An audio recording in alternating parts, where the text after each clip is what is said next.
a couple of tools that are so easy to implement that is going to absolutely cut the World War IV that exists possibly in your household when you're just trying to get on the bus. Often a lot of the challenges with transitions that you see where you're saying, okay, now we have to do this, and you get a huge blowback, it feels like a huge surprise because they're just existing in the now. So things either feel like they're going to take an infinity amount of time, or they'll never come, or they can't even conceive of where they exist in their personal reality. So there's two tools that I recommend. One is called the Time Timer. It's slightly pricey. You can get cheaper versions, but the nice thing about that is the direction that the time clicks back goes with the hands of the clock. So it's going to reinforce their ability to tell time later on. So for this, you just twist the dial, and as it counts down again, the green part goes away. You can have a visual reminder of how much time is left and how much time has passed. So it will get smaller and smaller, and then you're able to point at the timer and say, okay, we have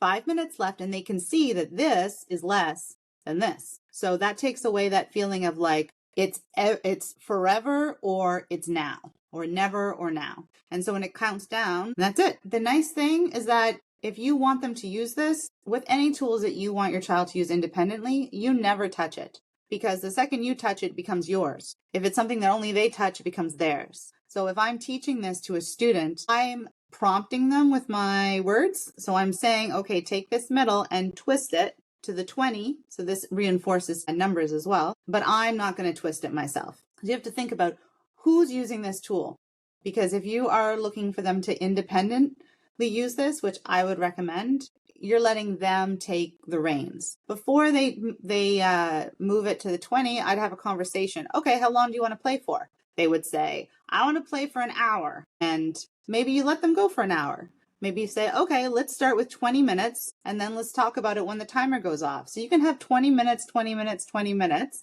When it goes off, maybe you set it again for another 20 minutes, but it just becomes a negotiation and a collaboration. The other part is if you're looking to have, say, things cleaned up, it's just chaos after a play session or all their toys are on the floor. Rather than go into, you have to clean up your toys. I'm not even going to mention the inane Barney cleanup song.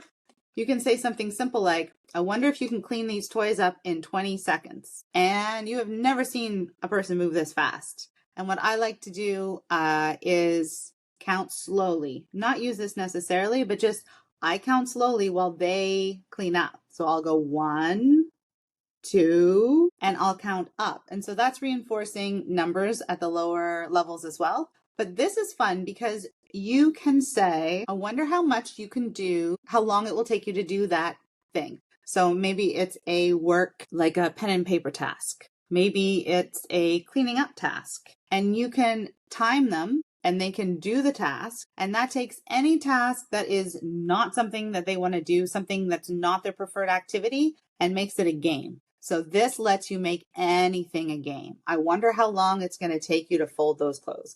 I wonder how long it's going to take you to get your boots on. I wonder how long, and you time, you've got the time, and then you just stand there and watch them do it and look at the timer and then watch them and look at the timer and say nothing. Do not hurry them. Do not say hurry up. You are just like a coach coming up with statistics for your star player. So these are two little timer tools where you're going to just anchor things so that you're going to let them know that stuff they don't want to do is not going to last forever, and everything is intrinsically self-competitive then.